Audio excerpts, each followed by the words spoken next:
Oke, kita mulai lagi nih membahas seputar Kaltim ada nasional update terkini ya. Nanti kita sharing aja lah sama teman-teman para redaktur yang ada di sini. Ya, kayak biasa. Gimana nih untuk situasi kondisi terkini terkait perekonomian di Kaltim? Kalau dari ekonomi itu di Balikpapan yang lagi rame itu soalnya pemerintah kota itu sedang masih menerapkan PPKM.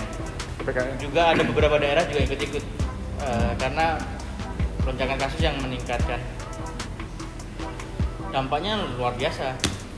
Hampir semua sektor usaha lah kena. Tapi yang paling terdampak itu hotel.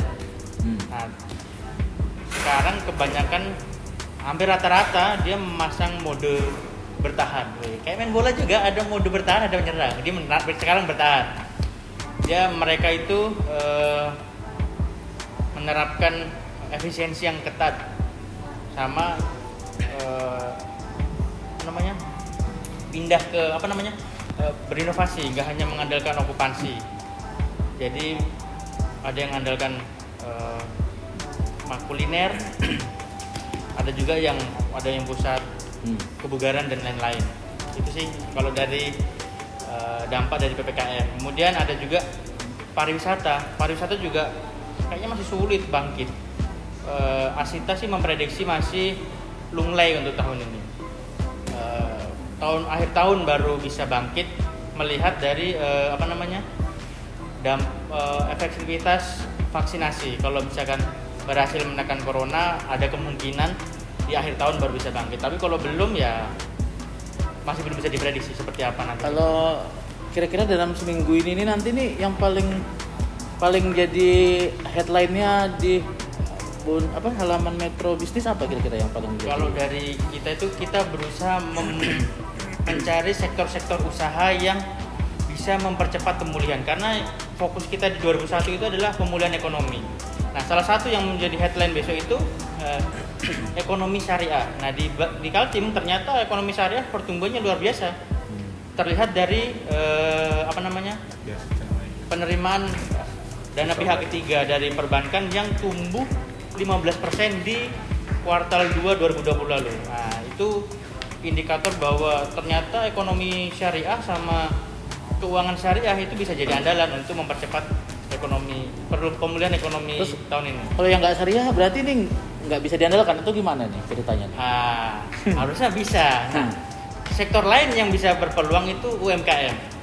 Nah, kenapa UMKM? Karena dia bisa menyerap tenaga kerja yang jumlahnya besar, walaupun nanti penerimaan gajinya itu mungkin lebih kecil dibandingkan kalau mereka kerja di perusahaan besar-besar. Nah, oleh karena itu besok ada juga beritanya tentang UMKM. Ada JNE yang membuat pelatihan supaya UMKM itu bisa merambah pasar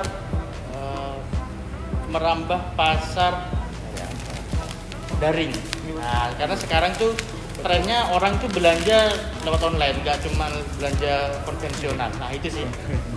Untuk edisi minggu nih gimana nih untuk Metro Bisnis? Nah, kalau untuk edisi minggu kami mengulas tren pernikahan di tahun 2021. Nah, kalau sebelumnya itu kan orang pasti pengen momen yang istimewa dalam satu kali dalam seumur hidup itu kan mewah. Nah, karena di masa pandemi, banyak yang beralih ke yang simple tapi tetap elegan. Nah, itu untuk ulasan hari Minggu. Kemudian ada juga contoh-contoh pengusaha yang sukses di bidang kuliner. Itu ada di rubrik owner. Sementara di Sedap ada tips makanan yang sehat untuk 2021 sama ada promo menarik dari Hotel Horizon. Kan ini kan PPKM nih. Ya. Terus gimana yang mau nikah ini tetap bisa atau gimana nih? Tetap bisa. Kalau PPKM ya, kalau sama PPKM itu bisa tapi hanya untuk akad. Untuk resepsi juga masih dibatasi. Berarti kalau di hotel itu masih belum boleh sekarang. Oh, di hotel belum boleh. Belum boleh. Tapi kalau resepsi di acara resepsi udah boleh atau belum nih? Atau dibatasi atau gimana? Untuk saat ini masih dibatasi. Oh, jadi artinya tetap boleh tapi dibatasi gitu ya? Ya. Oh, oke. Itu si tren-tren untuk 2021 itu seperti apa sih? Nah gitu sih. Karena tahun ini masih diselimuti pandemi. Nah gitu sih. Oke, ada lagi? Cukup kalau dari bisnis untuk di edisi Ruth Herian sama minggunya.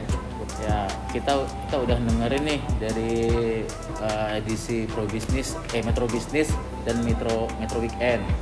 Kita mau dengar nih sekarang dari edisi harian dan mungkin selama seminggu ini di halaman Balikpapan. Mungkin bagaimana bisa diceritakan ini Mas Ridwan ini, ada redakturnya? Kalau seminggu ini Balikpapan masih fokus soal vaksinasi ya, program vaksinasi tahap pertama. Tanggal 25 kemarin kita sudah dapat 12.200 dosis vaksin dan rencana di hari Jumat akan dimulai penyuntikan awal. Nah di sini tapi kita belum bisa melihat siapa yang nanti akan menerima pertama vaksin tersebut karena dalam prosesnya Pemkot masih melis nama-nama khususnya tokoh-tokoh masyarakat yang akan pertama kali menerima vaksin.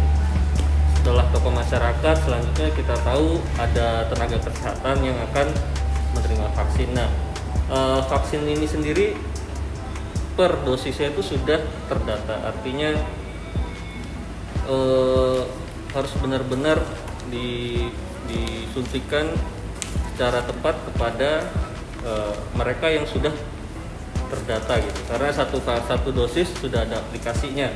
Artinya ini untuk siapa itu sudah terdata di aplikasi. Jadi diharapkan tidak ada yang miss di sini. Dapat ya kamu nulis kira-kira pertama?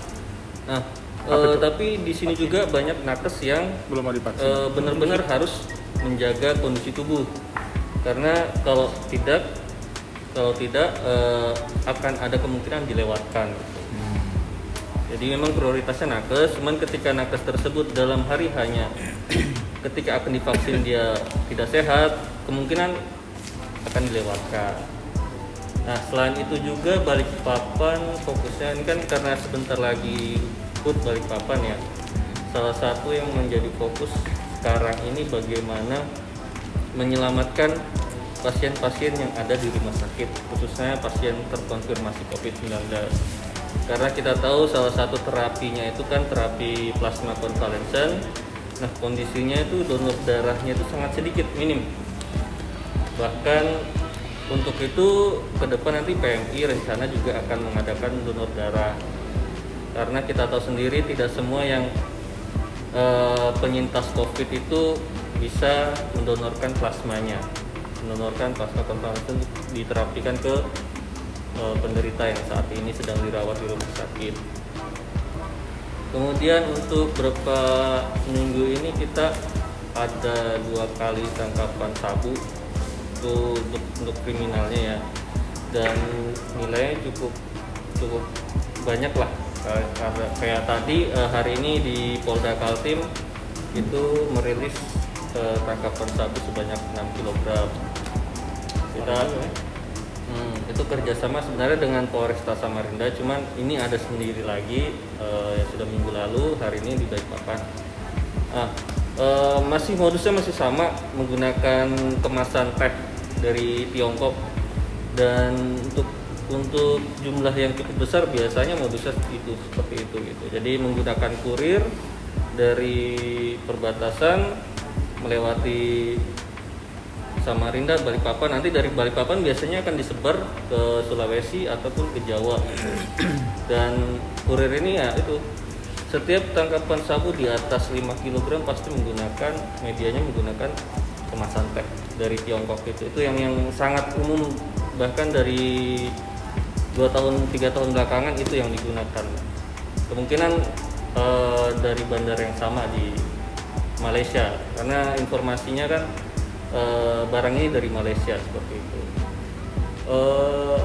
Yang menonjol juga untuk di Balikpapan saat ini masih gejolak di PPKM. Artinya banyak sekali masyarakat yang mengeluhkan kebijakan PPKM, khususnya pelaku usaha ya. Pelaku usaha dan juga masyarakat, bagaimana mereka bisa mensiasati, yaitu mungkin yang ada hubungannya dengan ekonomi, mensiasati bagaimana mereka tetap bisa survive, pelaku ekonomi ini di tengah pembatasan. Karena banyak dari mereka justru buka setelah pukul 7 atau dari sore hari. Ketika PPKM berlaku, otomatis jam operasional mereka berkurang gitu. Nah, sayangnya sendiri salah satu pelaku. Sayangnya di Balikpapan pelaku ekonomi masih sedikit, istilahnya yang bisa yang benar-benar bisa diwadahi untuk gimana sih mereka supaya bisa survive dari dinas pariwisata Dispora. Ternyata mendata hanya ada 200 pelaku usaha yang benar-benar ya bisa mampu gitu untuk diberikan pelatihan atau seperti apa untuk bisa survive di pandemi. Mungkin setelah itu terakhir ada pembelajaran tatap muka. Ternyata ada opsi di mana setelah PPKM ini berlaku diakhirin atau berakhir PPKM ini, ada opsi di mana wacana tatap muka akan kembali digulirkan gitu. Tapi melihat juga kondisi setelah PPKM, apakah PPKM ini benar-benar bisa menekan angka penyebaran COVID-19 di Balikpapan. Kalau memang itu bisa terbukti, nah pembelajaran tatap muka rencananya akan digulirkan kembali. Mungkin untuk seminggu ini Balikpapan seperti itu. Kalau untuk sanksi sendiri gimana? Kalau untuk sanksi sendiri cukup tegas ya, Pemkot Balikpapan. Terakhir itu ada 6 usaha yang ditutup. Artinya mereka benar-benar sudah melalui tahap SP lah, ada surat peringatannya mereka dari 1, 2, 3, ternyata sampai akhir tidak digubris oleh pelaku usaha, akhirnya ditutup. Selain itu juga yang cukup menonjol kemarin itu salah satunya yaitu di Balikpapan Timur, di mana satu kafe itu mengadakan pesta. Nah, itu tuh cukup menonjol dan akhirnya diberikan sanksi untuk baik dari pelaku usahanya ataupun yang menghadiri. Kalau untuk sanksi sendiri kita tahu sendiri, bagi mereka yang melanggar ada denda 100.000. Dan selama masa PPKM kemarin dalam seminggu itu ada lebih dari 600 pelanggar. Dan kalau kita lihat di lapangan juga cukup banyak efektif lah patroli yang dilaksanakan.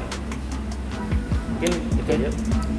Oke, kita sudah mendengar dari penjelasan atau sedikit jelas tentang kondisi Balikpapan.